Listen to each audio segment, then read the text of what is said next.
Throughout the halls of Sterling Industries, Rebecca Torres was known as the woman who could make grown executives tremble with a single glance. She'd earned her reputation through 15 years of corporate warfare, climbing from junior analyst to interim CEO through a combination of brilliant strategy and ruthless efficiency. When the board appointed her to permanently replace the beloved former CEO who'd retired after 30 years, whispers followed her everywhere. Some called her the Ice Queen of the executive floor. Others simply called her dangerous. But what none of them knew was that in 3 hours, a 7-year-old girl named Luna would walk into her pristine corner office and say 5 words that would shatter every wall Rebecca had built around her heart. "Please, don't fire my daddy." Luna Martinez had no idea she was about to confront the most powerful person in the building. She only knew that her father, Diego, had been crying quietly in the bathroom that morning while he thought she was still asleep. She'd heard him whispering on the phone about budget cuts and downsizing and how he didn't know how they'd make rent if he lost his job at the manufacturing plant. What she didn't understand was that Rebecca Torres had been brought in specifically to slash the workforce by 40%, turning Sterling Industries from a family-oriented company into a lean, profit-driven machine.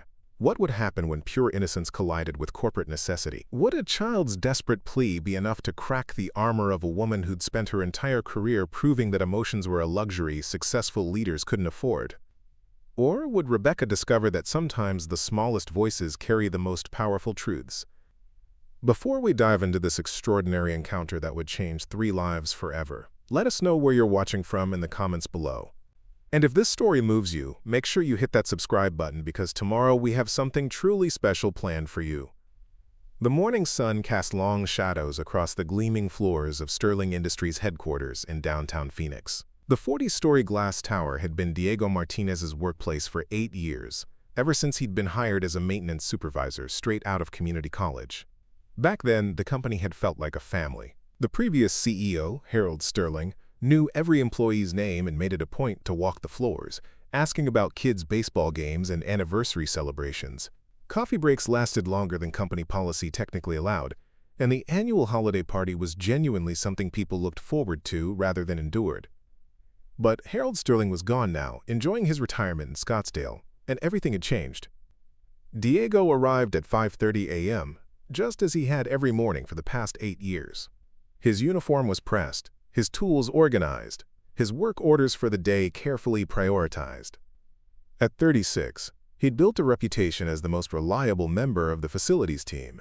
When elevators broke down, when heating systems failed, when the executive conference room's smartboard malfunctioned before a crucial presentation, Diego was the person everyone called.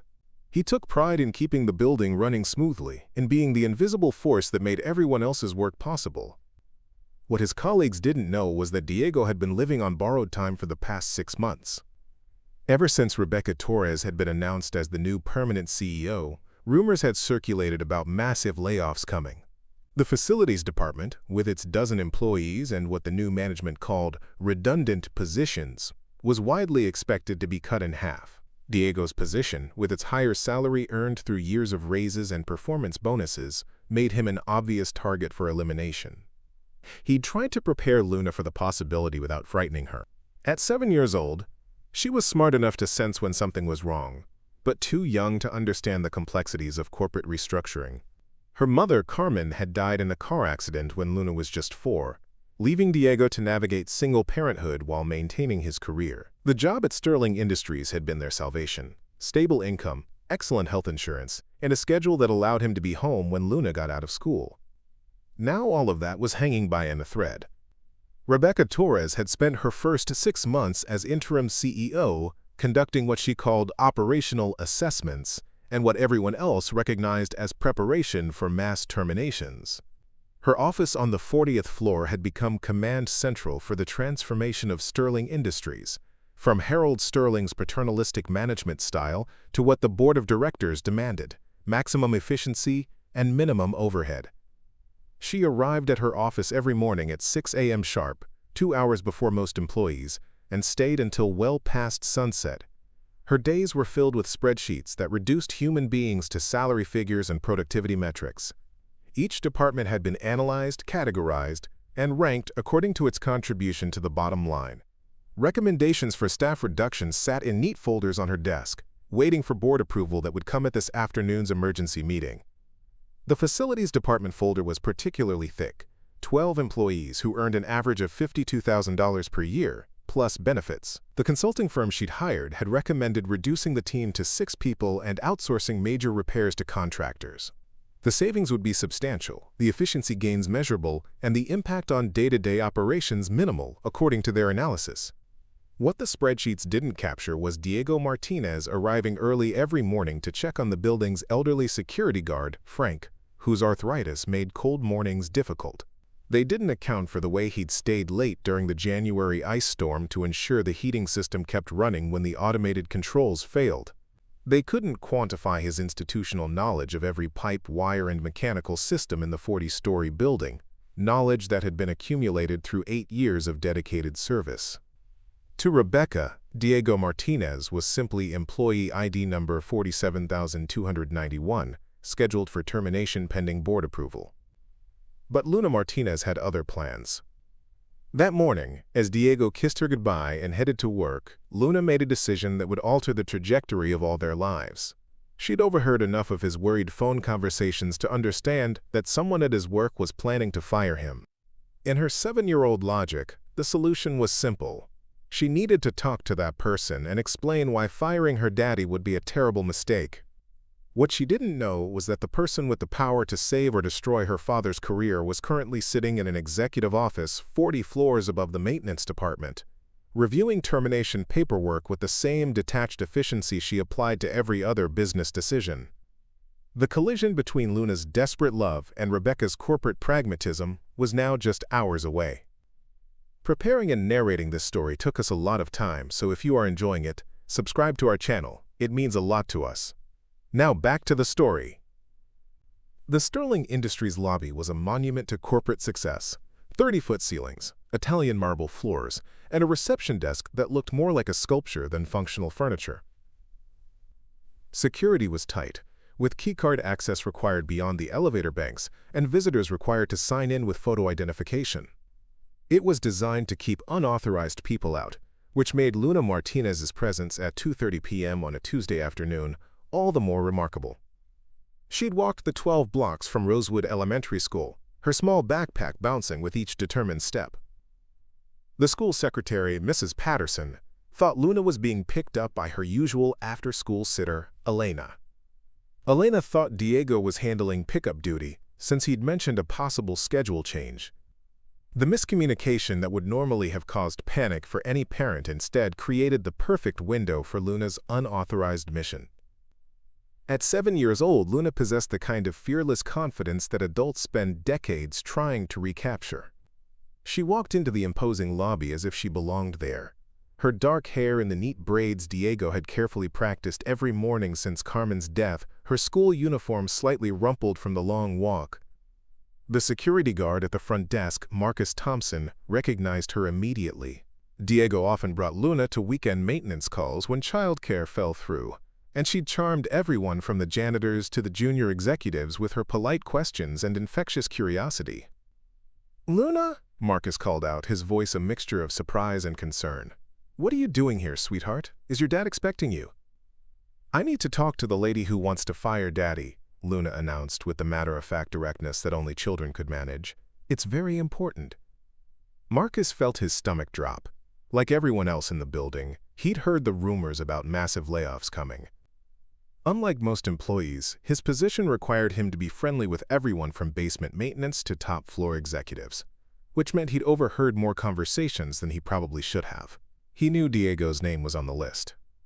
"Luna, honey, that's not really how business meetings work," Marcus said gently, coming around from behind his desk. "Maybe I should call your dad." "Please, Mr. Marcus," Luna interrupted, her brown eyes wide with 7-year-old determination. "I practiced what I'm going to say. I know exactly why they shouldn't fire him, and if I can just explain it to the lady in charge, she'll understand." What Marcus should have done was call Diego immediately. What he should have done was gently escort Luna to the employee break room and wait for her father to collect her.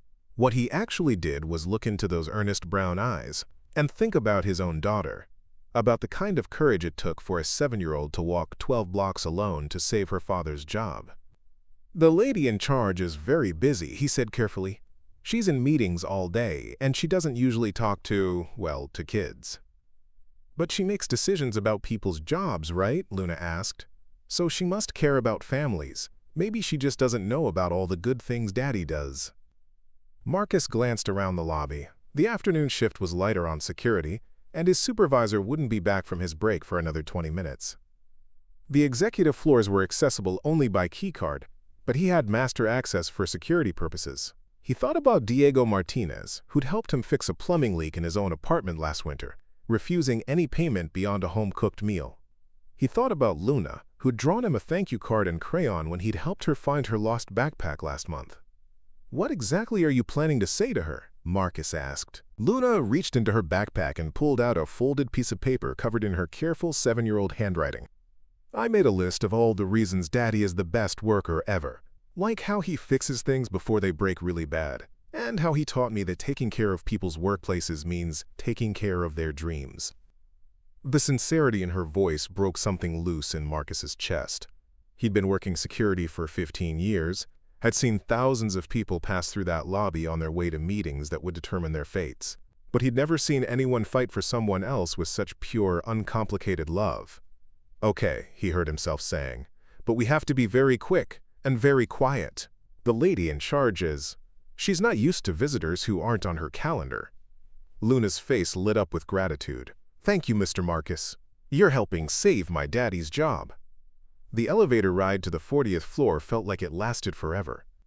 Luna pressed her face to the glass wall, watching the city shrink below them as they rose through the building that represented her father's entire world of work. She didn't understand corporate hierarchies or budget constraints or productivity metrics. All she knew was that somewhere in this building was a person who had the power to destroy her family's security, and she was going to convince that person to choose kindness instead. Marcus used his security keycard to access the executive floor, his heart hammering with the realization of what he was doing. If Rebecca Torres reported this breach of protocol, he could lose his job too. But something about Luna's mission felt larger than policy violations, more important than his own job security. The executive floor was a study in intimidating luxury: thick carpet that muffled footsteps, original artwork on the walls, and office doors made of heavy wood with brass nameplates. Rebecca Torres's corner office was at the end of the hall, behind double doors that were currently closed. "She's in there," Luna whispered, suddenly understanding the magnitude of what she was attempting. "She's in there," Marcus confirmed. "But Luna, you need to understand that she might not. That grown-ups in business sometimes have to make decisions that seem mean but are really about money instead of people," Luna finished with startling clarity. "Daddy explained it to me. But maybe she just needs someone to remind her that people are more important than money." Before Marcus could respond, before he could change his mind or suggest they leave, Luna walked up to the imposing double doors and knocked with the confidence of someone who'd never been told that 7-year-olds weren't supposed to confront CEOs. The voice that answered from inside was crisp, professional, and clearly not expecting visitors. "Come in." Luna looked back at Marcus one more time, squared her small shoulders, and pushed open the door to face the most powerful person in the building, carrying nothing but a handwritten list and the absolute certainty that saving her daddy's job was worth any risk. Rebecca Torres looked up from her computer screen, expecting to see her assistant with the quarterly report she'd requested. Instead, she found herself staring at a small girl in a school uniform who couldn't have been more than 7 years old, standing in the doorway of her executive office, with the kind of determined expression usually reserved for board meetings. For a moment, Rebecca's carefully controlled world seemed to tilt off its axis. In 15 years of corporate leadership, she'd faced hostile takeovers, angry shareholders, and vindictive competitors. But she'd never had a child simply walk into her office during the middle of a workday, looking at her with such intense, hopeful expectation. "I'm sorry," Rebecca said, her voice automatically shifting to the tone she used for dealing with unexpected interruptions. "I think you might be lost. The elevators can be confusing." "Are you the lady who decides who gets fired?" Luna interrupted, stepping fully into the office and closing the door behind her with surprising authority for someone who barely reached the door handle. Rebecca felt something cold settle in her stomach, This wasn't a lost child or a case of mistaken identity. This was exactly what she'd been dreading since taking the CEO position. The human face of corporate restructuring walking into her sanitized world of spreadsheets and profit margins. "What's your name, sweetheart?" Rebecca asked, buying time while her mind raced through possible explanations for how a child had managed to reach the 40th floor unescorted. "Luna Martinez," the girl said, pulling out a folded piece of paper from her backpack. "And I need to talk to you about my daddy, Diego Martinez. He works here, and I heard he might lose his job, and that would be really, really bad for our family." The name hit Rebecca like a physical blow. She knew exactly who Diego Martinez was. Employee ID number 47,291, maintenance supervisor, scheduled for termination in tomorrow's board-approved layoffs. She'd reviewed his file just that morning, noting his higher-than-average salary and the consulting firm's recommendation that his position be eliminated in favor of contracted services. What the file hadn't mentioned was that he had a daughter. What the spreadsheets couldn't capture was the fact that this little girl had somehow made her way to the 40th floor of a secured building to fight for her father's livelihood, with nothing but a handwritten note and more courage than most adults possessed. "Luna," Rebecca said carefully, "how did you get up here? Does your father know where you are?" "Mr. Marcus helped me with the elevator because he knows I'm a good kid," Luna explained matter-of-factly.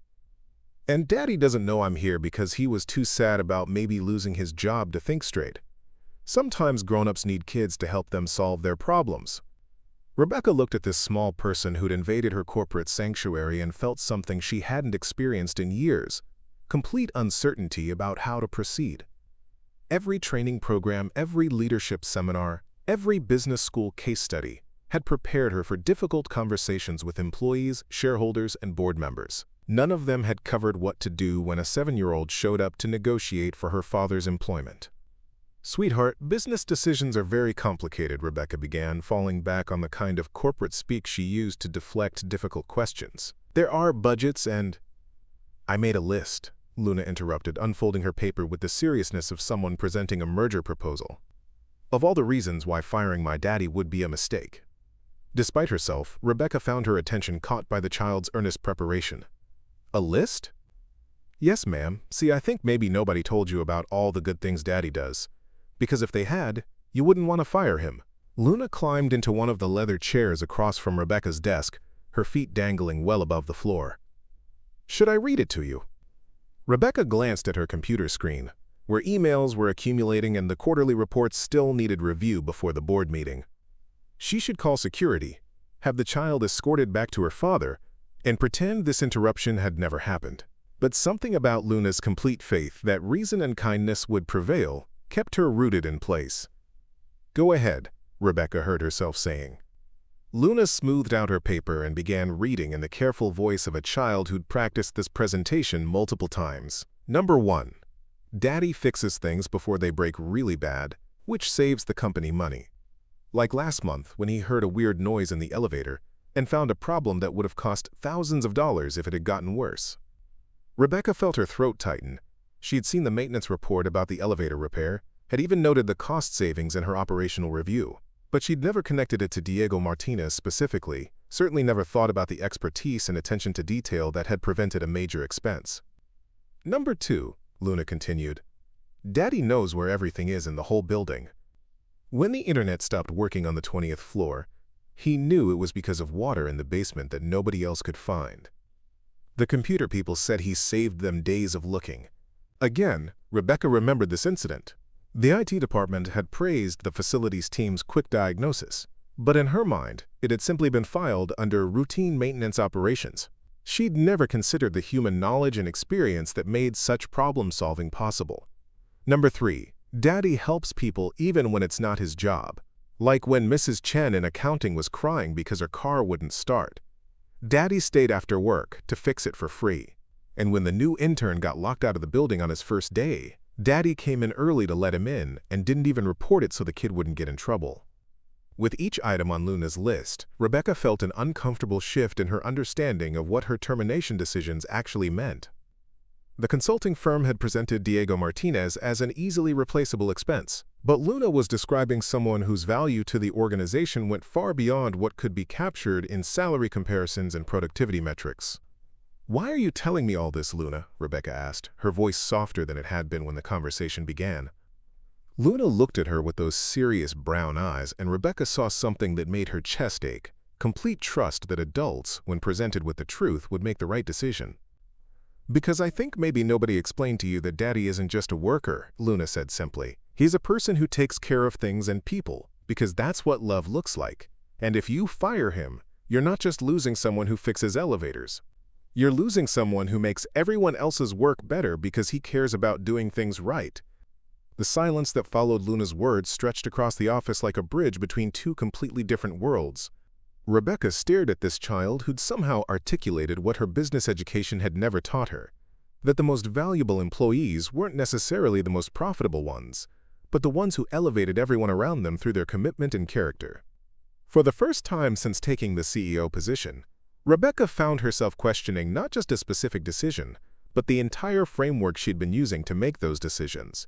Luna Martinez had walked into her office as a desperate child trying to save her father's job. But she'd accomplished something far more significant. She'd forced Rebecca to confront the human cost of treating people like line items in a budget spreadsheet. "Luna," Rebecca said finally, "what would happen to you and your daddy if he lost this job?" The question opened floodgates that Luna had been holding back through sheer determination. Her composure crumbled as the weight of her family's precarious situation crashed over her. "We'd have to move away," she whispered, tears finally spilling down her cheeks. "Daddy says we can't afford our apartment without his job here, and I'd have to leave my school and my friends and my teacher Mrs. Rodriguez, who's teaching me about fractions."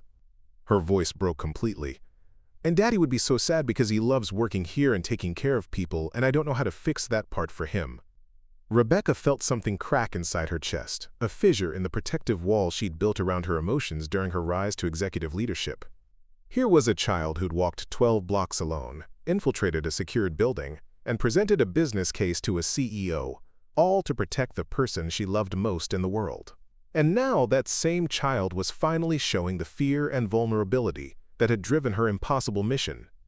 Without thinking, Rebecca stood up and walked around her desk, kneeling down beside Luna's chair so they were at eye level. It was the first time in years that she'd abandoned the physical authority of sitting behind her executive desk during a difficult conversation. "Luna," she said gently, "you did something very brave coming here today. Very brave and very smart." "But did it work?" Luna asked through her tears. "Are you going to save Daddy's job?"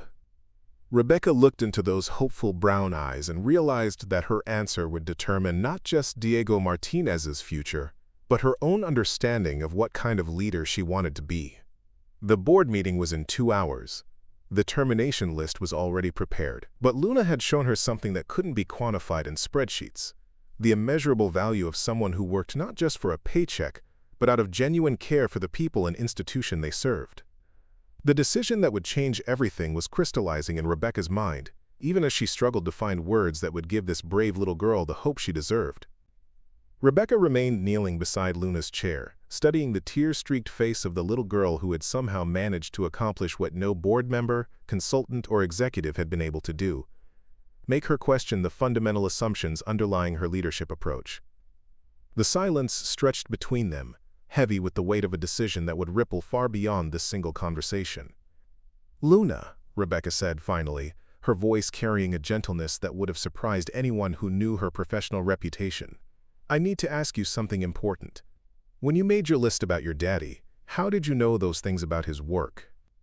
Luna wiped her nose with the back of her hand, her tears slowing as she focused on the question.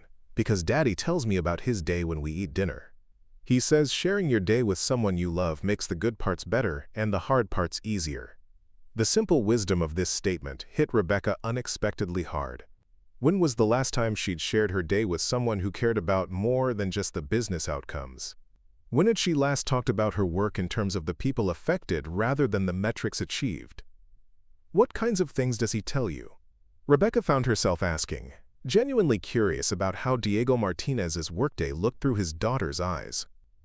Well, Luna said, settling back in the chair as if they were having a normal conversation rather than an unprecedented negotiation. Yesterday he told me about how Mrs. Patterson in HR was worried because her computer kept making weird noises, so Daddy stayed after his regular work to figure out it was just the fan getting dusty. And last week he explained how he had to learn about a new kind of light bulb that saves electricity, so he watched videos at home to make sure he could install them right. Rebecca felt another piece of her corporate worldview shifting.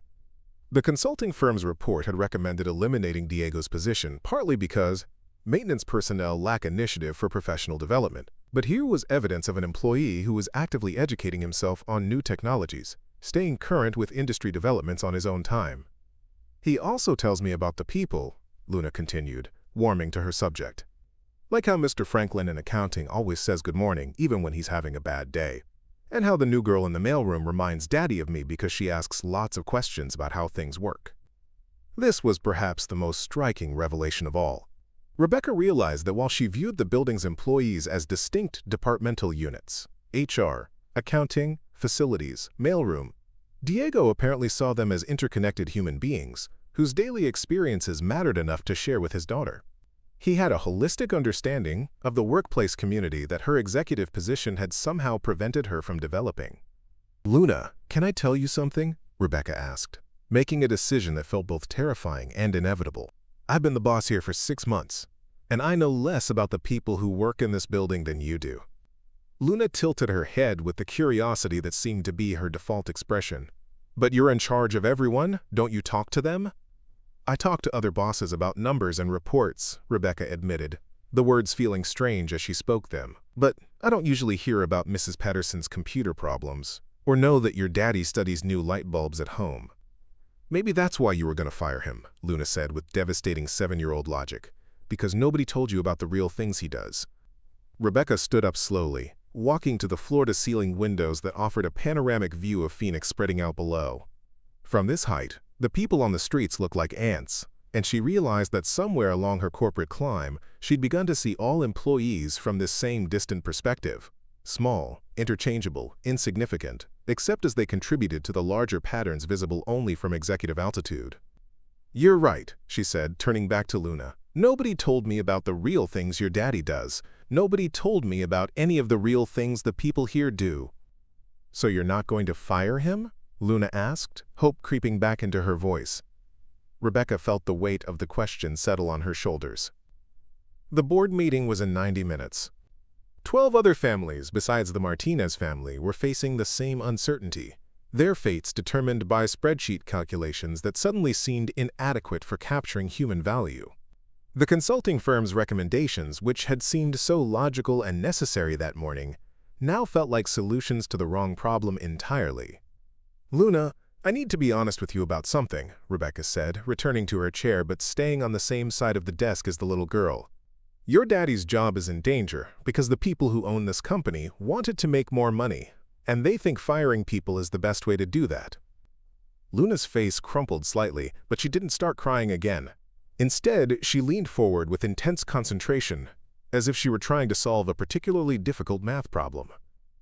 "But if Daddy and the other people do good work that helps the company, wouldn't firing them make the company worse at making money?" she asked. Rebecca blinked, startled by the directness of the question. That's exactly the right question to ask, Luna. And I think maybe the people who want me to fire your daddy haven't thought about it that way.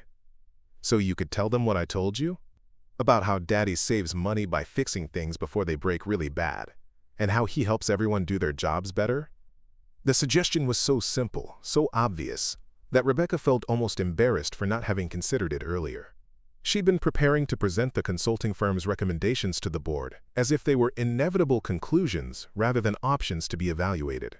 But Luna was suggesting something radically different, presenting an alternative case based on the actual value these employees brought to the organization. "You know what, Luna? I think that's exactly what I should do." Rebecca felt a surge of energy that she hadn't experienced in months, the excitement of approaching a problem from a completely new angle. "But I'm going to need help understanding what all these people really do, not just what the reports say they do." Luna's face lit up with the enthusiasm of someone who'd been offered the chance to participate in something important. "I could help you. I know lots of stories about the people Daddy works with. I was hoping you'd say that, Rebecca said, and for the first time in their conversation she smiled. Not the professional expression she used in meetings, but something genuine and warm. But first, I think we need to call your daddy and let him know where you are. He's probably very worried. Will you tell him about our talk? Luna asked. Will you tell him that I'm helping save his job? Rebecca looked at this remarkable child who had somehow managed to see straight through the complexities of corporate politics to the simple truth that good people doing good work deserved protection, and felt something shift permanently in her chest. Luna hadn't just pleaded for her father's job. She'd offered a completely different way of thinking about leadership, one that prioritized understanding over efficiency and human value over spreadsheet optimization. I'll tell him that his daughter is the smartest business consultant I've ever met, Rebecca said, and that she's reminded me what this company should really be about. As Rebecca reached for her phone to call the facilities department, she realized that Luna's unauthorized visit had accomplished something unprecedented. In less than an hour, a 7-year-old had managed to expose the fundamental flaws in her approach to leadership and offer a better alternative. The board meeting that had seemed like a routine presentation of cost-cutting measures now felt like an opportunity to propose something revolutionary, a business model that invested in people rather than discarding them. The conversation that would determine not just Diego Martinez's future but the future direction of Sterling Industries was about to begin. And for the first time since taking the CEO position, Rebecca felt like she was fighting for something that truly mattered. The call to the facilities department created a chain reaction that Rebecca hadn't anticipated. When she asked to speak with Diego Martinez, the receptionist's voice immediately shifted to concern. Ms. Torres, I think there might be an emergency. Diego left his post about 20 minutes ago. Someone from security called, saying Luna was missing from school and might be in the building. He's been searching every floor. Rebecca felt her stomach drop as she realized the panic her conversation with Luna had unknowingly caused. Please tell him to come to my office immediately. Luna is safe and with me. Luna is with you? The receptionist's surprise was audible. In your office? Yes, and please assure him she's perfectly fine. We've been having a very illuminating conversation. After hanging up, Rebecca turned to Luna, who had been listening with growing awareness of the chaos her mission had created. Sweetheart, your daddy has been looking for you. He's very worried. Luna's confidence faltered for the first time since entering the office. Am I in trouble? You're not in trouble, Rebecca assured her, but your daddy loves you very much, and when parents don't know where their children are, they get scared. That's normal. While they waited for Diego to arrive, Rebecca found herself studying Luna with new eyes. This child had demonstrated more strategic thinking and genuine leadership than most of her executive team. She'd identified a problem, developed a solution, and executed a plan that required remarkable courage and determination. The fact that she was 7 years old made it all the more extraordinary. Luna, can I ask you something else? Rebecca said. When you decided to come here today, weren't you scared? Luna considered the question seriously. A little bit, but Daddy says being brave doesn't mean you're not scared. It means you do the right thing even when you are scared. Before Rebecca could respond, there was a sharp knock on her office door, followed immediately by Diego Martinez bursting in without waiting for permission. His maintenance uniform was disheveled, his face pale with worry, and his eyes swept the room until they landed on Luna sitting safely in the executive chair. Luna! He rushed to her, dropping to his knees and pulling her into a fierce hug. Micha, you can't just disappear like that. I've been searching everywhere, and the school called, and… He stopped abruptly, seeming to realize for the first time where he was and who was watching. Diego slowly stood up, his arm still protectively around Luna, and faced Rebecca with the expression of someone who knew his world was about to change but couldn't predict how. Miss Torres, I'm so sorry. I don't know how she got up here, but I promise this will never happen again. Luna, you need to apologize to Miss Torres for bothering her. She didn't bother me, Rebecca said quickly, her voice carrying a warmth that surprised all three of them. In fact, Luna and I have been having the most important business discussion I've had since becoming CEO. Diego blinked, clearly trying to process this statement. Business discussion? About you, actually. And about this company and how we make decisions about people's jobs. Rebecca gestured to the chairs across from her desk. Please, sit down. I think you should hear what your daughter had to say. Diego remained standing, his discomfort obvious. In 8 years of working at Sterling Industries, he'd never been in the CEO's office. had never spoken to anyone above the level of facilities manager. The mahogany furniture, original artwork, and panoramic city view represented a world so far removed from his daily experience that he felt like an intruder in a museum. "Miss Torres, if this is about the budget cuts, I understand," he said quietly. "I know my position is probably being eliminated. I've been trying to prepare for it." "Is that what you think this conversation is about?" Rebecca asked. "Isn't it?" Diego's voice carried 8 years of understanding exactly where he stood in the corporate hierarchy. "Luna probably heard me talking about layoffs and thought she could. I don't know what she thought she could do, but I know that business decisions aren't made based on 7-year-old logic." "What if they should be?" Rebecca asked. The question hung in the air like a challenge to everything Diego thought he understood about how the corporate world functioned. He looked down at Luna, who was watching both adults with the intense attention of someone trying to understand a conversation that would determine her future. "I don't understand," Diego said. "Your daughter came here today to present a case for why you shouldn't be laid off," Rebecca explained. "She had a written list of your contributions to this company, specific examples of how your work saves money and improves operations, and a clear understanding of your value that frankly exceeds my own." Diego felt the ground shifting beneath him. "She what?" "She fought for you," Rebecca said simply, "with more preparation, more passion, and more insight than most executive presentations I've seen. And she made me realize that I've been making decisions about people without actually knowing anything about what they do or who they are." Luna tugged on her father's sleeve. "I told her about the elevator you fixed and how you helped Mrs. Patterson and how you learn about new light bulbs at home." Diego stared at his daughter, torn between pride in her courage and horror at the risk she'd taken. "Mija, you can't just walk into the CEO's office and—" "Why not?" Rebecca interrupted. "Maybe more people should. Maybe if I'd been hearing stories like the ones Luna told me, I wouldn't have been so quick to approve layoffs based on consulting reports." The weight of what Rebecca was saying began to sink in.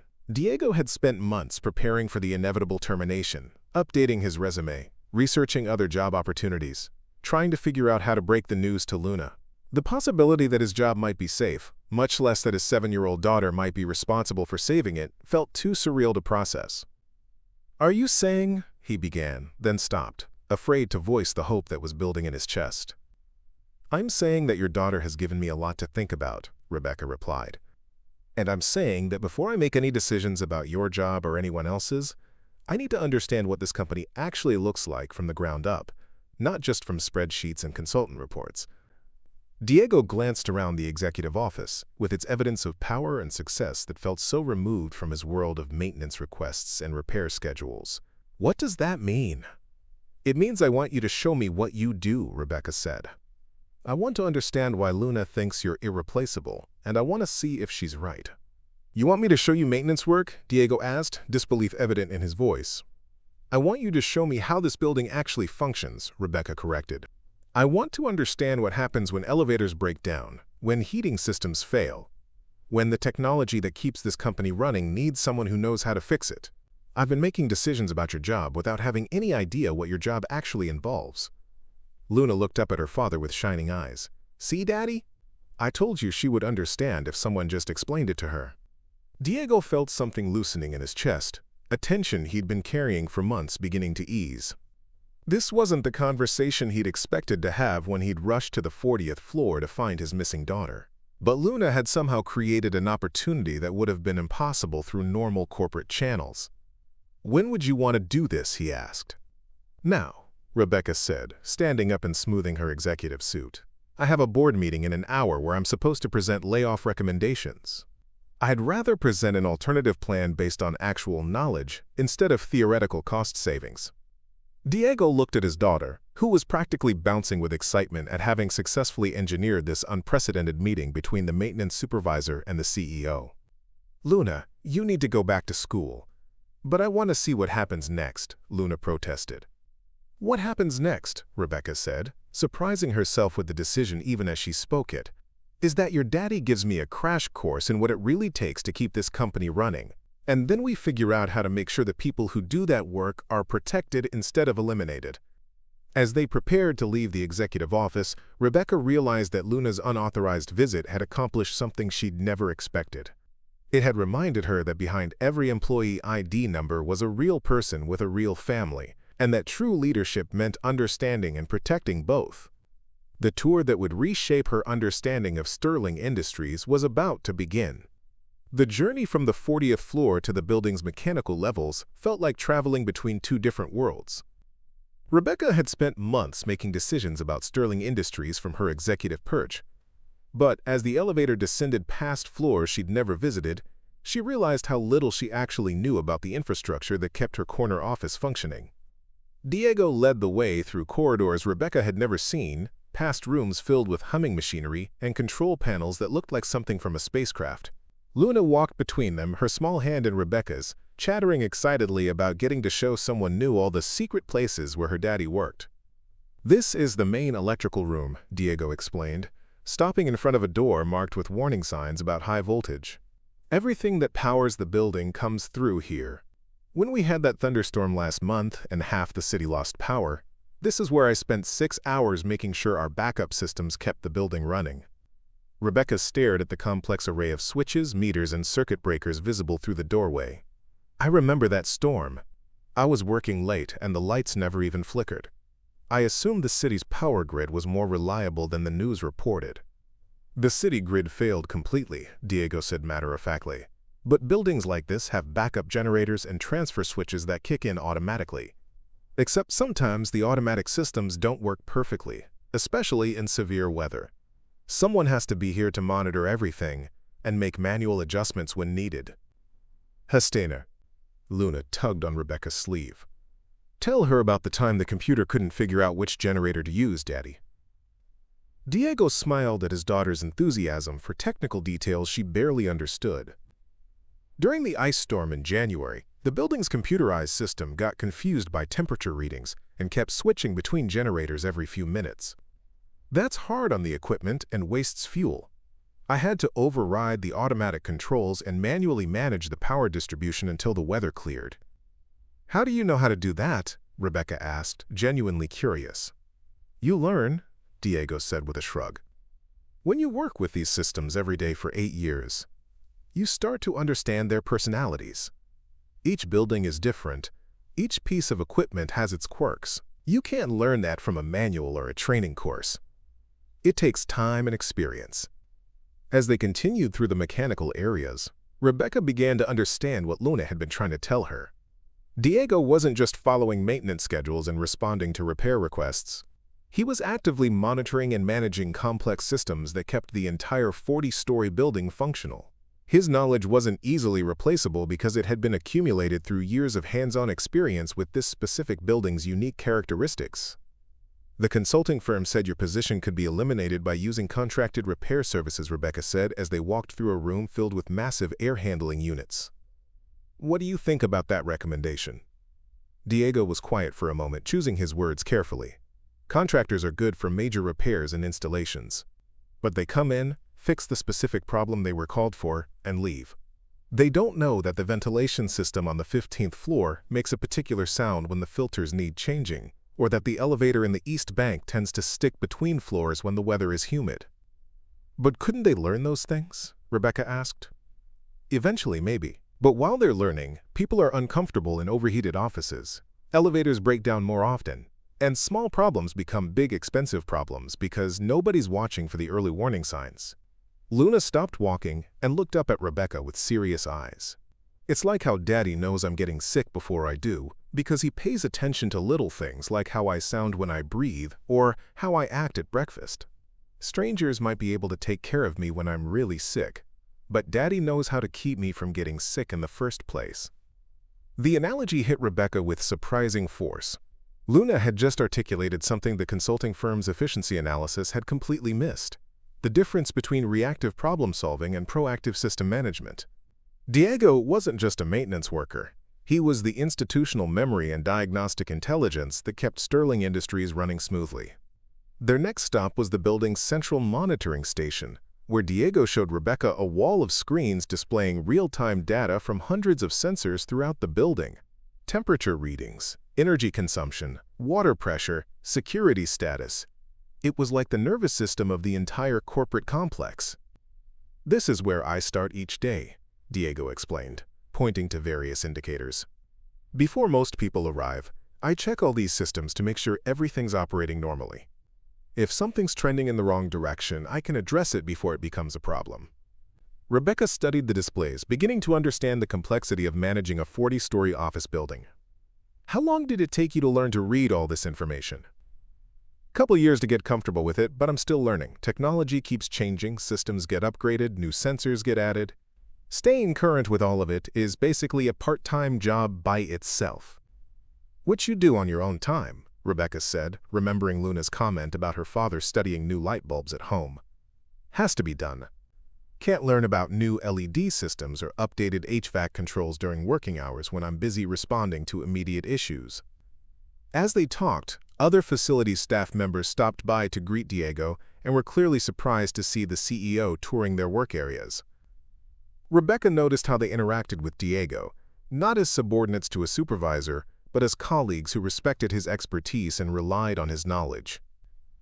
Diego's the one who figured out why the 20th floor was always too cold, one technician mentioned. Turned out to be a software glitch in the climate control system that was so subtle our outside contractors never spotted it. And he trained all of us on the new fire safety protocols when the regulations changed last year, added another. Saved the company from having to hire an outside training firm. With each conversation, Rebecca's understanding of Diego's role expanded. He wasn't just maintaining equipment. He was serving as technical mentor, institutional knowledge keeper, and problem-solving resource for the entire facility's operation. The consulting firm had evaluated his position in isolation, but in reality his value was multiplied through his impact on the entire team's effectiveness.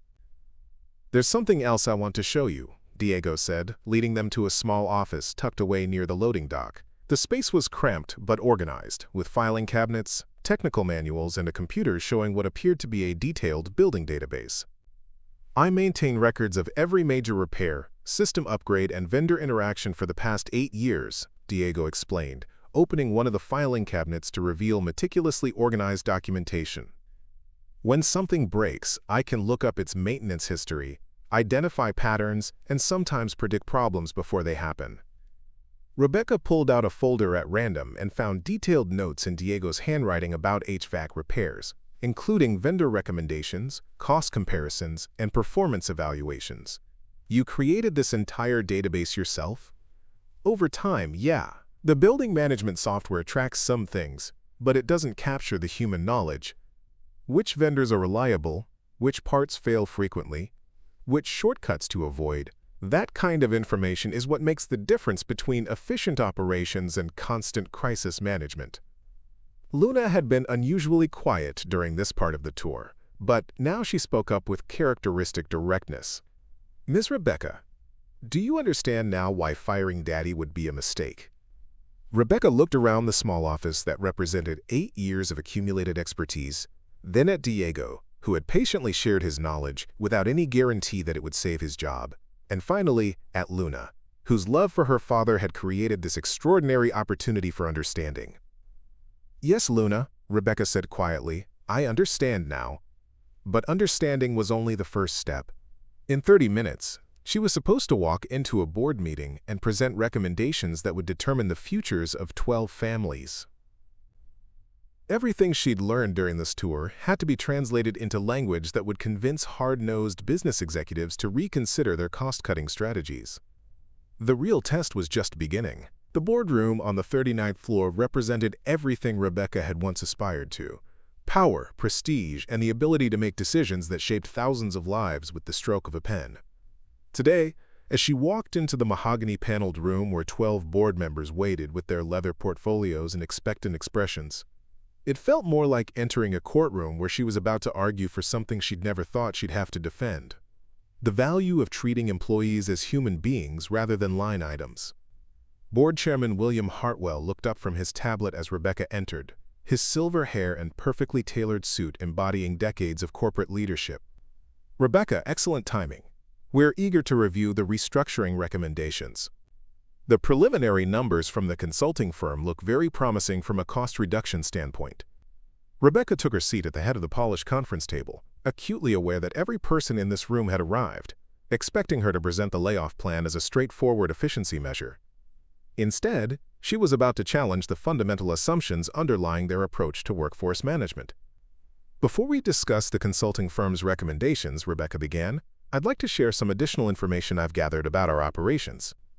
Board member Patricia Kellerman glanced at her watch impatiently. Rebecca, we've allocated 30 minutes for this presentation.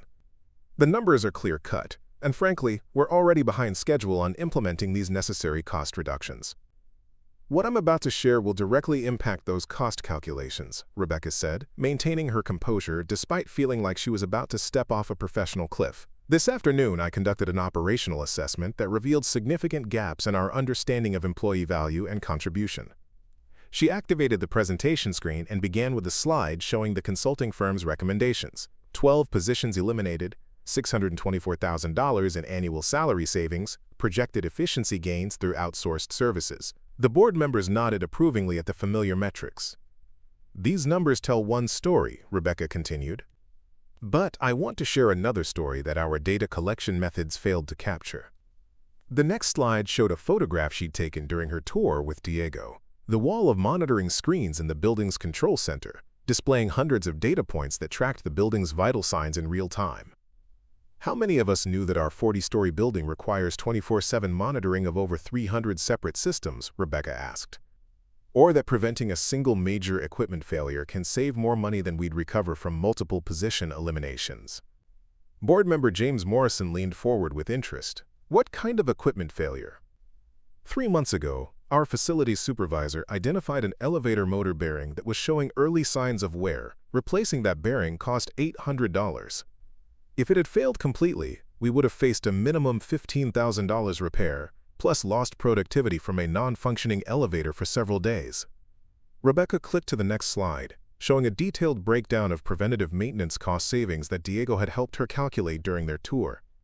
Our facilities team has prevented an estimated $127,000 in major repair costs this year alone, through proactive system monitoring and maintenance. That's impressive, Hartwell acknowledged, but contractors could provide the same preventative maintenance services. Could they? Rebecca asked, advancing to a slide that showed the complexity of the building's integrated systems. Let me share what I learned about institutional knowledge and system expertise. She began describing Diego's work during the January ice storm, the subtle software glitch that had been affecting the 20th floor's climate control, and the database of maintenance history and vendor performance that had been built over 8 years of hands-on experience. The consulting firm calculated that we could save $52,000 annually by eliminating our senior facilities supervisor position, Rebecca said, but they didn't account for the value of institutional knowledge, preventative problem identification, or the mentoring and training this employee provides to the rest of the facilities team. Board member Susan Chen raised her hand. Rebecca, while this operational detail is interesting, we need to focus on bottom-line impact. Anecdotal examples don't change the fundamental math of payroll reduction. This was the moment Rebecca had been preparing for, the need to translate human value into the language of corporate finance that board members understood. You're absolutely right about focusing on bottom-line impact, Rebecca agreed. So let me show you the real math. The next slide displayed a comprehensive cost-benefit analysis that Rebecca had frantically assembled during the 30 minutes between her facilities tour and the board meeting. It showed not just salary costs, but the full financial impact of knowledge retention, preventative maintenance, training efficiency, and system reliability. Eliminating our senior facilities supervisor would save $52,000 in salary, Rebecca explained, but replacing his institutional knowledge would cost an estimated $75,000 in consulting fees, additional contractor services, and system downtime during the learning curve. His preventative maintenance work saves approximately $125,000 annually in major repairs. And his training and mentoring of other facilities staff provides efficiency gains worth roughly $35,000 per year. The boardroom was quiet as members absorbed these numbers. Rebecca could see calculators coming out, tablets being consulted, and the kind of focused attention that financial projections always commanded. Net result, Rebecca continued, keeping this position provides approximately $183,000 in annual value while costing $52,000 in salary. That's a 350% return on investment. Morrison looked up from his calculations. These are compelling numbers, Rebecca. But do they apply to all 12 positions recommended for elimination? I've conducted similar analyses for each position, Rebecca said, advancing to summary slides that showed the real value proposition for every employee on the termination list. In most cases, the consulting firm's recommendations would actually cost us money rather than save it. Board member David Park leaned back in his chair, clearly reassessing the situation. If these calculations are accurate, why did the consulting firm recommend these eliminations? Rebecca had anticipated this question and had prepared an answer that was diplomatic but pointed. Consulting firms typically focus on immediate, measurable cost reductions rather than long-term value preservation. They're excellent at identifying salary expenses, but they're not equipped to evaluate institutional knowledge, relationship networks, or the hidden costs of operational disruption. What are you proposing instead? Hartwell asked. This was the moment that would define Rebecca's leadership and potentially determine her own future with the company. She thought about Luna's earnest face, about Diego's patient explanation of systems and processes, about the gap between executive assumptions and operational reality. I am proposing that we abandon the mass layoff approach and instead invest in strengthening our existing workforce, Rebecca said.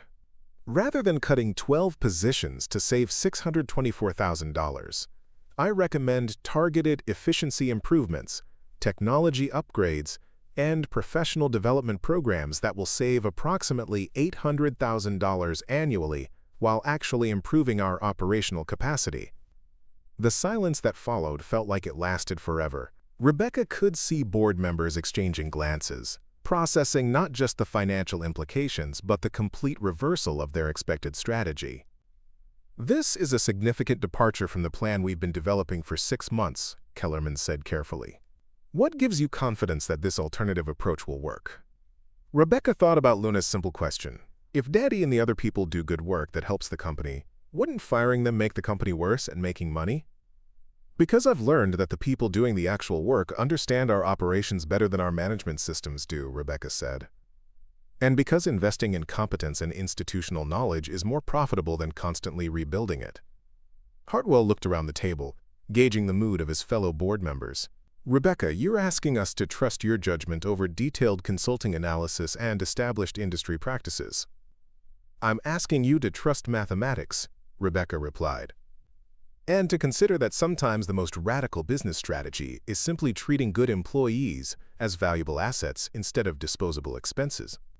The decision that would determine whether courage or convention would guide Sterling Industries was now in the hands of 12 people who held the power to change not just Diego Martinez's future, but the entire culture of the company. Rebecca waited, knowing that everything she'd learned from a 7-year-old girl about the true meaning of leadership was about to be put to the ultimate test. The tension in the boardroom was palpable as the 12 most powerful people at Sterling Industries processed Rebecca's radical departure from their expected cost-cutting strategy. She could see calculations happening behind their eyes, risk assessments being weighed against potential rewards, and the uncomfortable realization that they might have been approaching workforce management from entirely the wrong angle. Board member Patricia Kellerman was the first to break the silence, her voice carrying the skepticism of someone who'd built her career on traditional business practices. Rebecca, what you're proposing sounds idealistic, but it assumes that emotional decision-making will somehow produce better financial outcomes than objective analysis. That's not typically how successful businesses operate. Rebecca had expected this challenge and had spent her brief preparation time crafting a response that would speak to their pragmatic concerns rather than their humanitarian instincts. Patricia, I'm not proposing emotional decision-making, Rebecca replied steadily. I'm proposing more complete data collection. The consulting firm's analysis was based on incomplete information because they didn't have access to operational knowledge that only comes from hands-on experience with our systems. She clicked to a new slide showing a detailed breakdown of the hidden costs associated with high employee turnover, recruitment expenses, training time, productivity losses during transition periods, and the accumulated mistakes that new employees inevitably made while learning complex systems. Industry data shows that replacing a skilled technical employee costs between 75% and 200% of their annual salary, Rebecca continued. For our facilities team alone, implementing the recommended layoffs would trigger replacement costs of approximately $180,000, even before we account for the lost productivity and institutional knowledge. James Morrison leaned forward, his financial background evident in his focused attention to the numbers. But that assumes we'd be replacing these positions immediately. The whole point of the restructuring is to operate with reduced headcount. Which brings us to the core question, Rebecca said, advancing to her next slide. Can we actually operate with reduced headcount without compromising the services that keep this company functional? The slide displayed a risk assessment matrix that Rebecca had created based on her facility tour with Diego. Critical building systems, backup procedures, emergency response capabilities, and the cascading effects of service failures were mapped out in detail. This building houses 2,400 employees across 40 floors, Rebecca explained. A single elevator failure affects approximately 600 people. A heating system malfunction impacts entire floors. A power distribution problem could shut down our data center and halt all operations. Board Chairman William Hartwell studied the risk matrix with growing concern. Are you saying our building infrastructure is more fragile than we realized? I'm saying it's more complex than we realized, Rebecca corrected. And complexity requires expertise to manage effectively. The consulting firm recommended reducing our facilities staff from 12 to 6 people, but they didn't analyze whether 6 people could actually maintain the same level of system reliability. Susan Chen looked up from her tablet where she'd been taking notes. What's your assessment of that question? Rebecca had dreaded this moment, knowing that her answer would essentially be a referendum on her own competence as a leader. My assessment is that reducing facilities staff by 50% would increase our risk of major system failures by approximately 300%. Based on response time delays and reduced preventative maintenance capacity. The number hit the boardroom like a physical force. Every person at that table understood that system failures in a building this size could cost hundreds of thousands of dollars in lost productivity, not to mention the potential safety implications. That's a dramatic claim, Kellerman said. Can you support it with data? Rebecca clicked to her final slide, which showed a comprehensive analysis of building maintenance incidents over the past 3 years, correlated with staffing levels, response times, and resolution costs. It was the most thorough operational review she'd ever conducted, compressed into 3 hours of intensive investigation with Diego's help. During the 2-week period last year when we had 3 facilities staff members out sick simultaneously, we experienced 4 times the normal number of maintenance calls, twice the average resolution time, and 1 major equipment failure that cost $23,000 to repair, Rebecca explained. That was a 25% staffing reduction for just 2 weeks. A permanent 50% reduction would likely produce catastrophic results. David Parks set down his pen and looked directly at Rebecca. If your analysis is correct, then the consulting firm's recommendations weren't just suboptimal, they were potentially dangerous. That's my conclusion, Rebecca agreed. But more importantly, this situation has revealed a fundamental flaw in how we evaluate employee value. We've been measuring cost without measuring contribution, and that's led us to consider eliminating some of our most valuable assets. Morrison flipped through several pages of notes before speaking. Rebecca, assuming we accept your operational analysis, what exactly are you proposing we do instead? The board has been clear that some form of cost reduction is necessary. This was the moment Rebecca had been building toward, the alternative vision that would either establish her as a transformational leader or mark her as someone who couldn't make the hard decisions corporate leadership required. I'm proposing that we shift from a cost-cutting strategy to a value optimization strategy, Rebecca said. Instead of eliminating positions, we invest in making our existing workforce more effective through targeted technology upgrades, streamlined processes, and professional development programs. She outlined a comprehensive plan that she and Diego had sketched out during their tour, modernizing building management systems to improve efficiency, cross-training staff to increase flexibility, and implementing predictive maintenance programs that would prevent expensive failures before they occurred. The total investment would be approximately $200,000 over 2 years, Rebecca explained, but the projected savings from reduced equipment failures, improved energy efficiency, and optimized maintenance scheduling would exceed $400,000 annually. Hartwell was quiet for a long moment, clearly wrestling with the implications of completely reversing their planned strategy. This is a significant gamble, Rebecca. If your projections are wrong, we'll have spent money we don't have, while failing to achieve the cost reductions the board mandated. And if the consulting firm's projections are wrong, Rebecca replied, we'll have eliminated institutional knowledge that took years to develop, increased our operational risks exponentially, and saved money in the short term while creating much larger costs down the road. The boardroom fell silent again as members processed the choice before them.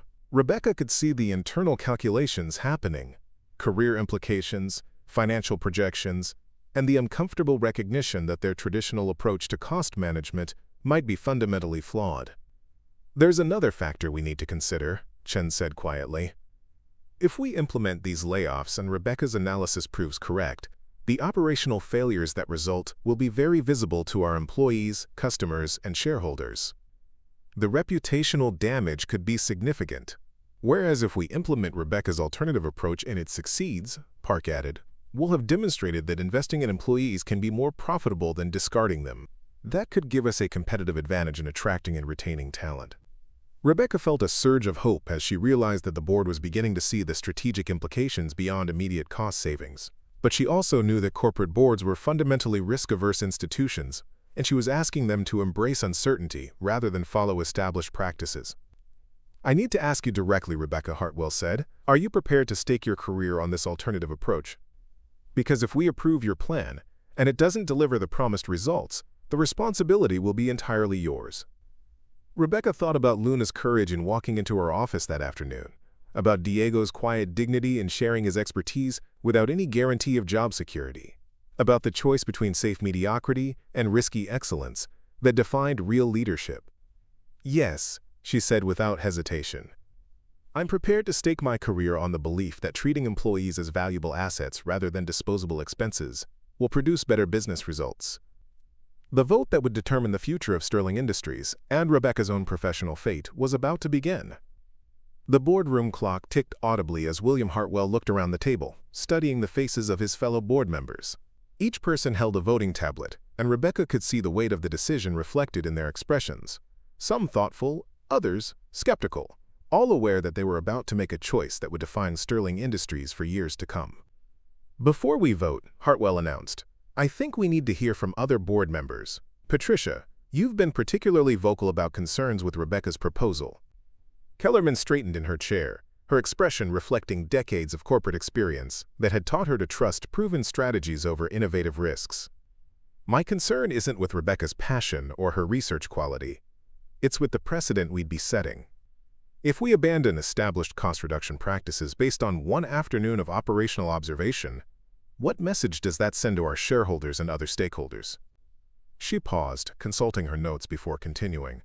"We hired Rebecca specifically because she had a reputation for making tough decisions efficiently. Now she's asking us to reverse a carefully planned restructuring based on what essentially amounts to anecdotal evidence from a single employee."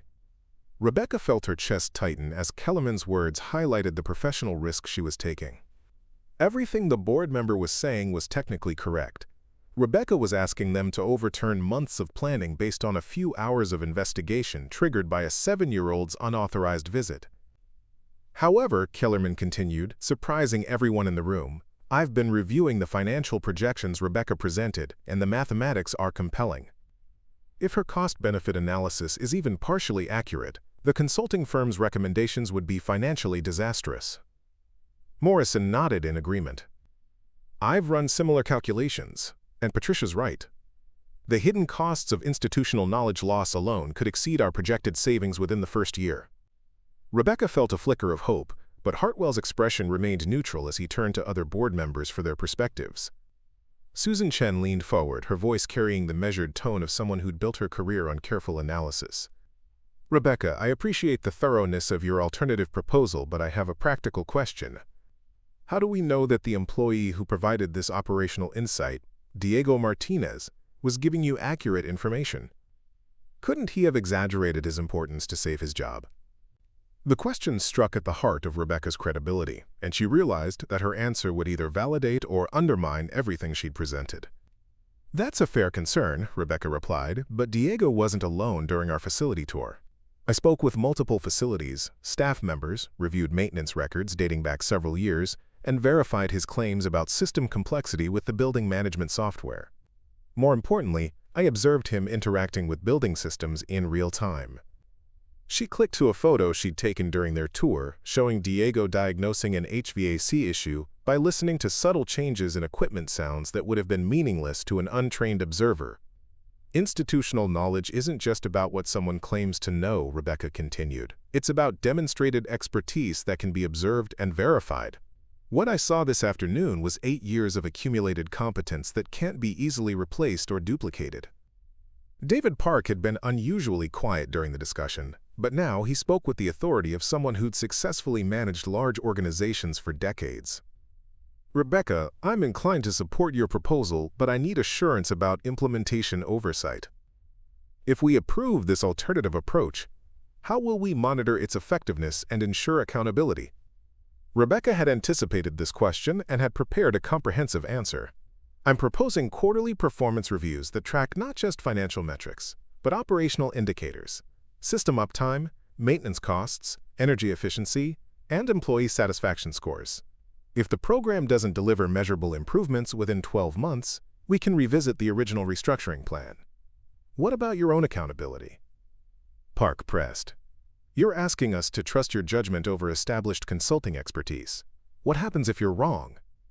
The question hung in the air like a challenge, and Rebecca realized that her answer would determine not just the vote outcome, but her own professional future.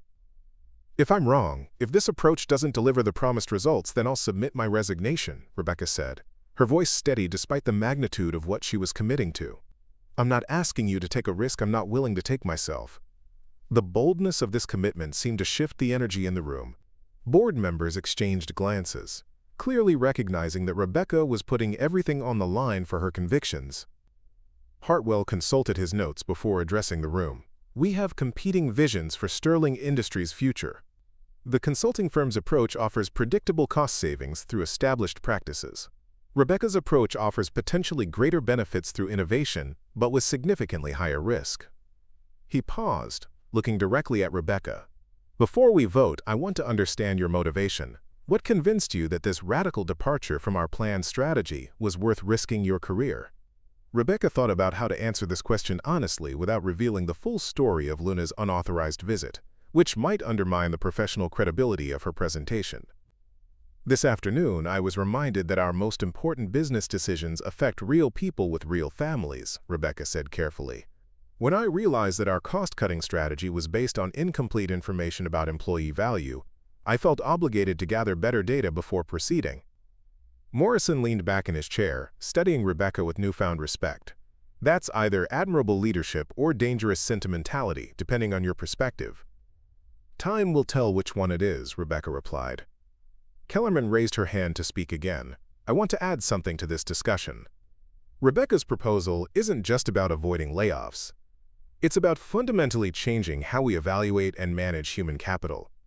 If successful, this approach could give us competitive advantages that extend far beyond immediate cost savings. Chen nodded thoughtfully. Enhanced employee retention, improved institutional knowledge preservation, better operational reliability. These benefits could compound over time in ways that are difficult to quantify but extremely valuable. Hartwell looked around the table one final time. Are there any other comments before we vote? Park raised his hand. I want to say that regardless of outcome, I respect Rebecca's courage in challenging our assumptions and presenting an alternative vision. That kind of leadership thinking is exactly what we need in today's competitive environment. Thank you, David, Hartwell said. Now, we'll vote by tablet. The question before us is whether to approve Rebecca Torres' alternative workforce strategy in place of the consulting firm's restructuring recommendations. Rebecca watched as board members picked up their voting tablets, each one making a decision that would determine whether compassion and strategic thinking could coexist in corporate leadership.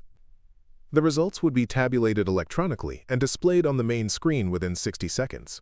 Rebecca felt her heart pounding as she realized that everything, Diego's job, her own career, and the future culture of Sterling Industries, now depended on whether 12 business executives would choose courage over convention. The countdown timer on the screen read 30 seconds and falling. In half a minute, Rebecca would learn whether her gamble on human value over spreadsheet efficiency had paid off, or whether she just ended her career in spectacular fashion. The electronic voting screen displayed a simple message, tabulating results, as 12 crucial decisions were processed by the boardroom's computerized system. Rebecca felt each second stretch like an eternity, her professional future hanging in the balance of a choice she'd forced the board to make between financial orthodoxy and operational wisdom. The screen flickered once, then displayed the results that would reshape Sterling Industries. Motion approved, 8-4. Rebecca felt her knees nearly buckle with relief, but Hartwell's expression remained serious as he addressed the room. The board has approved Rebecca's alternative workforce strategy by a significant margin. However, this decision comes with unprecedented conditions and oversight requirements. He turned to face Rebecca directly, his tone shifting to the formal language used for binding corporate commitments. Rebecca, you now have 12 months to demonstrate that your approach delivers the financial benefits you've projected. Quarterly reviews will be mandatory, and any significant deviation from promised outcomes will trigger automatic reconsideration of the original restructuring plan. Patricia Kellerman, who had voted against the proposal, spoke up with the professional courtesy that marked high-level corporate disagreements. Rebecca, while I voted against this approach, I genuinely hope you succeed. If your strategy works, it could revolutionize how we think about workforce management across our entire organization. James Morrison was already pulling up financial projections on his tablet. The budget allocation for your technology upgrades and professional development programs has been approved, but with strict quarterly spending reviews. You'll need to show measurable progress at each checkpoint.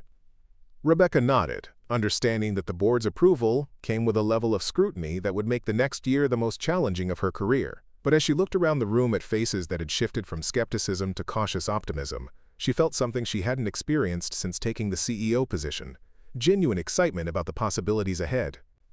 There's one more condition, Hartwell added, his expression growing more serious. Your success or failure will be highly visible throughout the organization. Employees will be watching to see whether this people-centered approach actually works, and shareholders will be monitoring financial performance even more closely than usual. Susan Shen leaned forward with a practical concern. Rebecca, how are you planning to communicate this decision to the workforce? Rumors about layoffs have been circulating for months, and employees deserve to know their jobs are secure. Rebecca had been dreading this question because it highlighted the delicate balance she'd need to maintain between transparency and discretion. She couldn't reveal Luna's role in catalyzing this decision without potentially embarrassing Diego or creating unrealistic expectations about employee access to executive decision-making. Vaki Toll. I'm planning a company-wide meeting tomorrow morning to announce that we're implementing a workforce development strategy instead of layoffs, Rebecca said. I'll explain that operational assessments revealed greater value in investing in our existing employees than in reducing headcount. David Park nodded approvingly. That's exactly the right message. Frame it as a strategic decision based on business analysis, not as a reversal of previous plans. What about the consulting firm? Morrison asked. They've been paid substantial fees for recommendations we're now rejecting. Hartwell answered this question himself. The consulting firm fulfilled their contract by providing analysis and recommendations. The fact that we chose a different path doesn't invalidate their work or create any legal obligations. Rebecca realized that the board's support, while crucial, was only the beginning of a much larger challenge.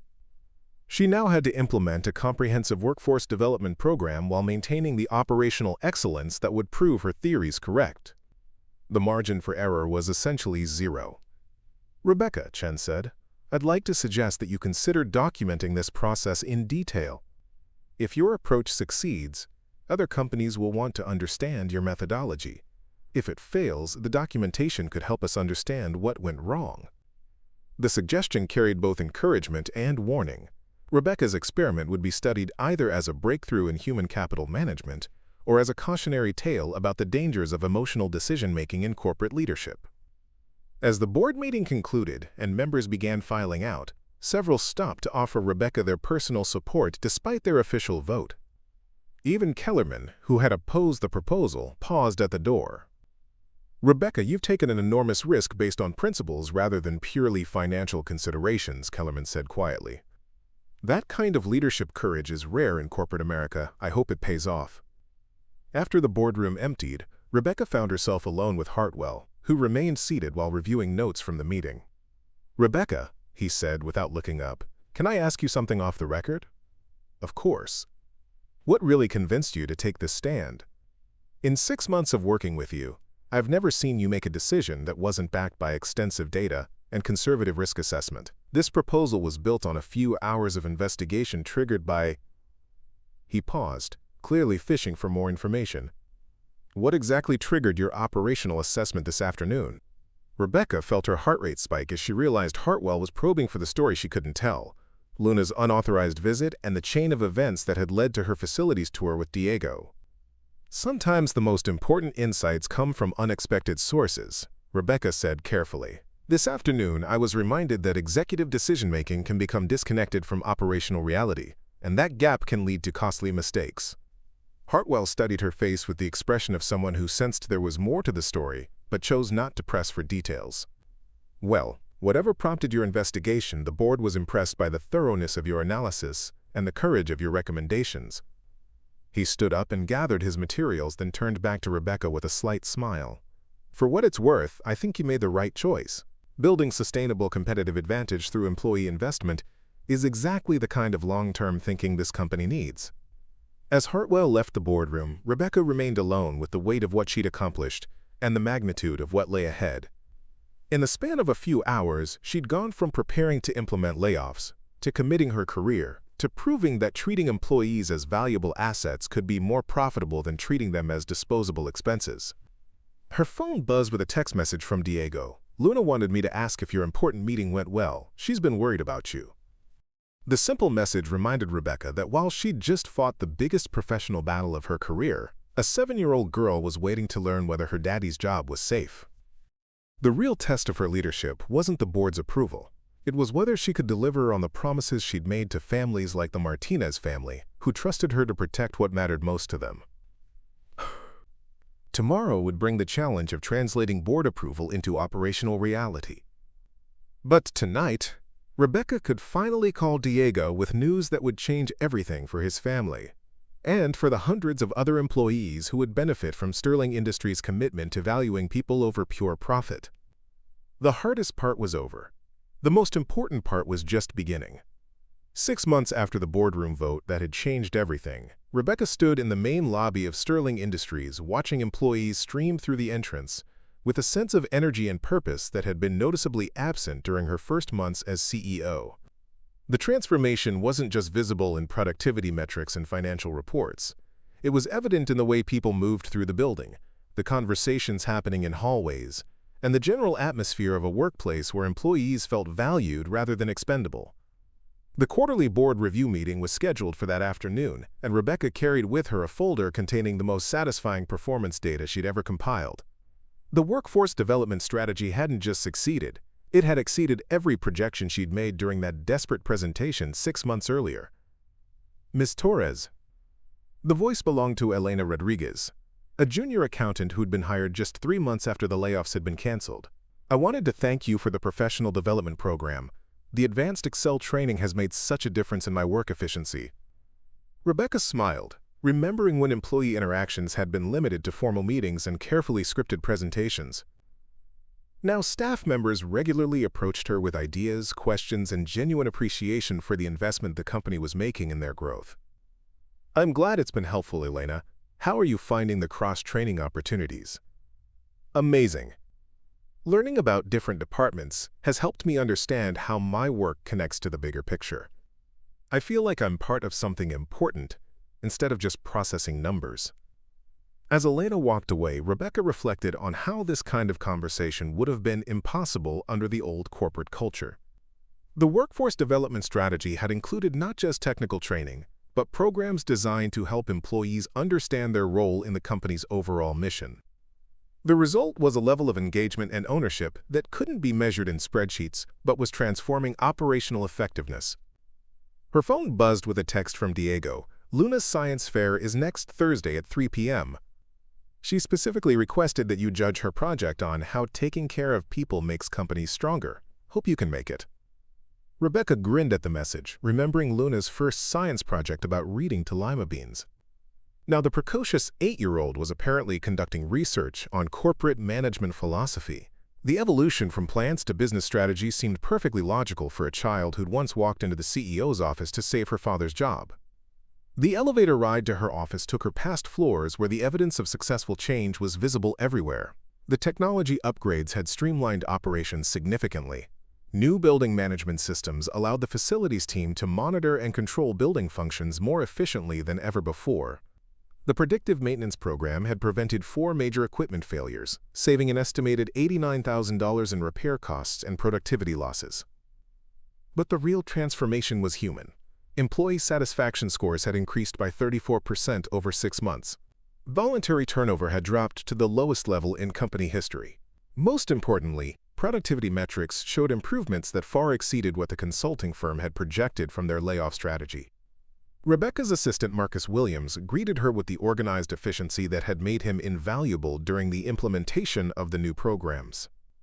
Your 10 a.m. meeting with the facilities team is confirmed, and I have the final quarterly reports ready for the board presentation. How are the numbers looking? Rebecca asked, though she already knew the answer from the daily metrics she'd been tracking obsessively. Outstanding. Operational costs are down 12% from last year. Productivity is up 18%, and employee satisfaction metrics are the highest in company history.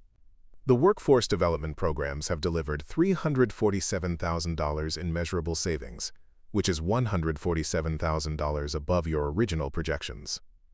Rebecca felt a surge of vindication mixed with relief.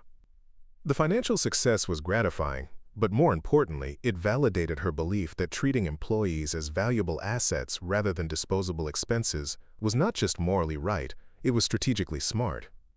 The 10 a.m. meeting with the facilities team had become a monthly tradition, a chance for Rebecca to stay connected with the operational realities that had originally opened her eyes to the flaws in traditional cost-cutting approaches. Diego had become an unofficial advisor on workplace culture issues, and his insights had proven invaluable in designing programs that actually met employee needs. The cross-training program has been incredibly successful, Diego reported as the team gathered in the conference room that had become their regular meeting space. We now have 3 people who can handle each major building system, which means we're never vulnerable to single points of failure. Sarah Kim, who'd been promoted to assistant facilities manager under the new development structure, added her perspective. The technology upgrades have made our jobs easier and more interesting. Instead of just responding to problems, we can prevent them. It feels like we're actually managing systems instead of just reacting to crises. Rebecca listened to each team member share their experiences with the new programs, noting how the conversation focused on capabilities, growth, and future possibilities rather than the defensive anxiety that had characterized workplace discussions during the layoff period. There's something else I wanted to mention, Diego said as the meeting wound down. Luna has been asking me detailed questions about workplace management for her science project. I think she's planning to present some pretty sophisticated ideas about employee value and corporate culture. Should I be worried? Rebecca asked with mock concern. Probably. She's been reading business articles and taking notes. Last night she asked me why more companies don't understand that happy workers do better work. I told her that's a very good question. After the meeting, Rebecca spent the rest of the morning reviewing the comprehensive data package she'd prepared for the board presentation. The numbers told a story of transformation that went far beyond simple cost savings. Sterling Industries had become a model of how investing in people could drive both financial performance and workplace culture improvement. Employee retention had saved an estimated $245,000 in recruitment and training costs. The facilities team's enhanced capabilities had prevented major system failures worth $127,000. Cross-training programs had improved operational flexibility and reduced overtime costs by $89,000. Professional development initiatives had increased productivity while improving job satisfaction scores across all departments. But perhaps the most significant change was in leadership approach throughout the organization. Managers at every level had begun adopting more collaborative, development-focused strategies after seeing the success of the facilities team transformation. The culture shift was creating ripple effects that extended far beyond the original scope of Rebecca's workforce development strategy. As she prepared for the board presentation that would determine whether her approach became a permanent part of Sterling Industries' operational philosophy, Rebecca thought about the journey that had brought her to this moment. A 7-year-old girl's desperate mission to save her father's job had catalyzed a complete rethinking of corporate priorities and business strategy. The afternoon board meeting would be her opportunity to demonstrate that courage, compassion, and financial success weren't opposing forces. They were complementary elements of sustainable business leadership. The data supported her case, but more importantly, the human transformation throughout Sterling Industries proved that treating employees as valuable partners rather than replaceable resources was the foundation of lasting competitive advantage. The most important presentation of her career was about to begin, and Rebecca had never felt more confident about the principles she was defending or the results she was prepared to. 1 year after Luna Martinez had walked into Rebecca's office and changed the trajectory of Sterling Industries, the company's annual celebration was being held in the main lobby, the same marble-floored space where a determined 7-year-old had once convinced a security guard to help her reach the 40th floor on an impossible mission to save her father's job. Rebecca stood at the edge of the crowd, watching employees and their families mingle in an atmosphere of genuine celebration rather than the obligatory corporate events of previous years. The gathering represented more than just another company party. It was a testament to what became possible when business leaders chose to build up rather than tear down, to invest in people rather than eliminate them. "Ms. Rebecca," Luna's voice cut through the crowd as she raced over, her school uniform replaced by a bright dress and a ribbon that read "Junior Business Consultant" in gold letters. At 8 years old, she'd grown taller and more confident, but her enthusiasm for important conversations remained unchanged. "Luna, you look very official," Rebecca said, admiring the ribbon. "What's your consulting specialty?"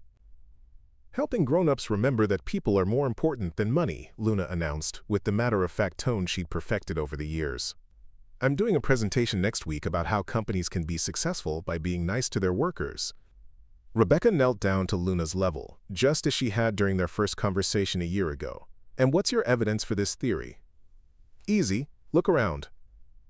Luna gestured toward the lobby filled with Sterling Industries employees who were laughing, talking, and clearly enjoying themselves. "Everyone's happy because you decided to keep Daddy and help people learn new things instead of firing them.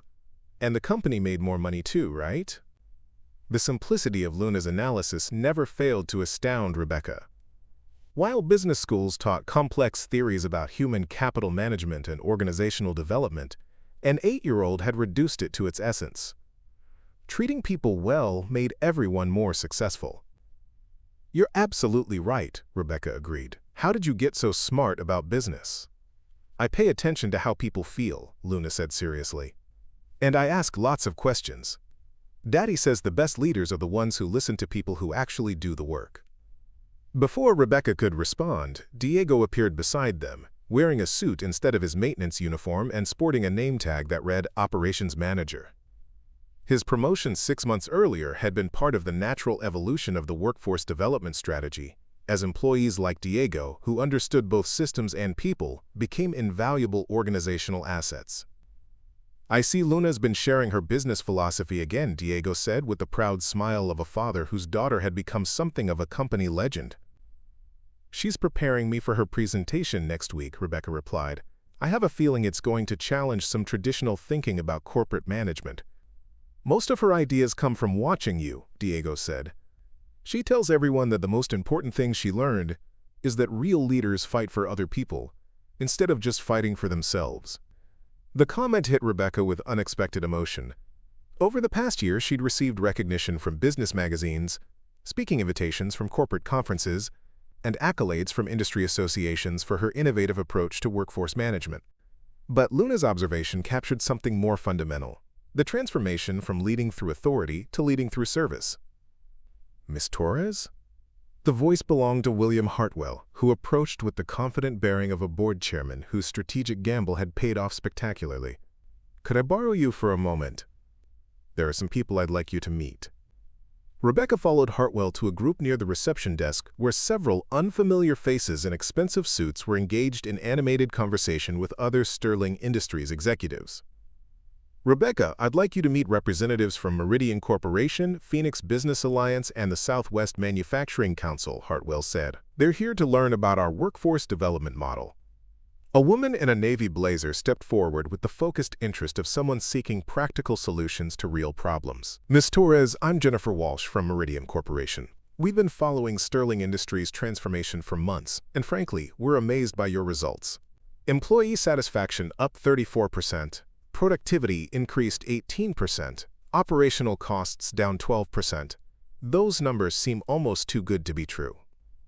"They're very real," Rebecca replied, "and they're the direct result of treating our employees as valuable assets rather than disposable expenses." A man from the Business Alliance leaned forward with obvious skepticism. "But how do you maintain fiscal discipline? How do you prevent employee development programs from becoming bottomless money pits? Rebecca had fielded this question dozens of times over the past year, and her answer had become more refined with each presentation. The key is measuring return on investment for every program. We track not just training costs, but productivity improvements, retention savings, innovation contributions, and operational efficiency gains. When you measure comprehensively, investing in people becomes the most profitable strategy available. Luna had been listening to this conversation with the intense attention she brought to all discussions about business strategy. Now, she tugged on Rebecca's sleeve with the urgency of someone who had something important to contribute. "Excuse me," Luna said to the group of executives with remarkable poise for an 8-year-old addressing strangers. "Can I tell you something about why this works?" The executives looked surprised but nodded indulgently, clearly expecting a cute comment from a child who didn't understand the complexities of business management. "It works because Ms. Rebecca figured out that when you take care of people, they take care of everything else," Luna explained with startling clarity. "Like how Daddy fixes things better when he knows his job is safe, and how Mrs. Patterson in accounting finds mistakes faster when she's not worried about getting fired." The simplicity and accuracy of Luna's explanation left the visiting executives speechless.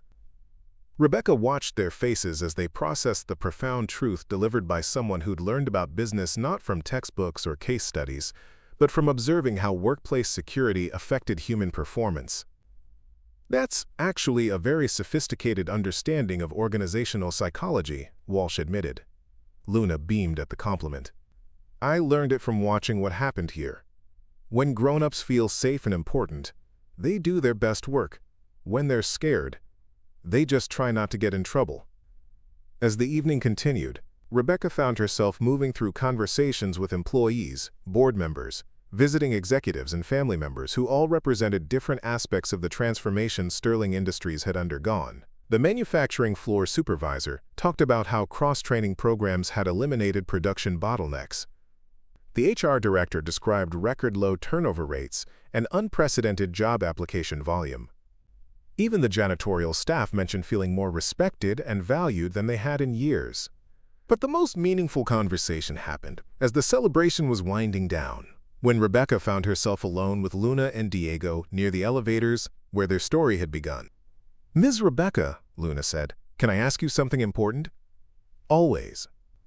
"Are you happy you decided to listen to me instead of firing Daddy?"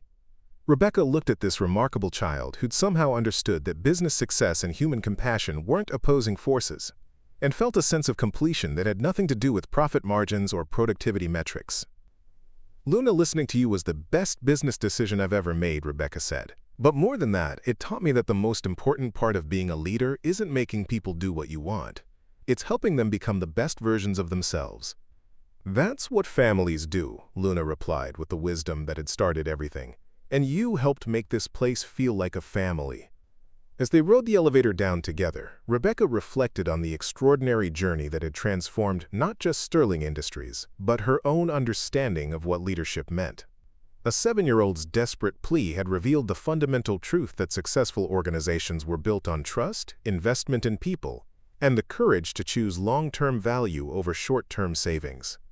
The company that had once been prepared to eliminate 12 families to save money had instead become a model for how treating employees as partners rather than expenses could drive unprecedented success. And at the center of it all was a little girl who'd walked into a CEO's office and reminded a powerful executive that sometimes the most radical business strategy was simply caring about people. The transformation was complete, but the story would continue growing, one relationship and one courageous decision at a time. Up next, you've got 2 more standout stories right on your screen. If this one hits the mark, you won't want to pass these up. Just click and check them out. And don't forget to like, subscribe, and turn on the notification bell so you don't miss any upload from us.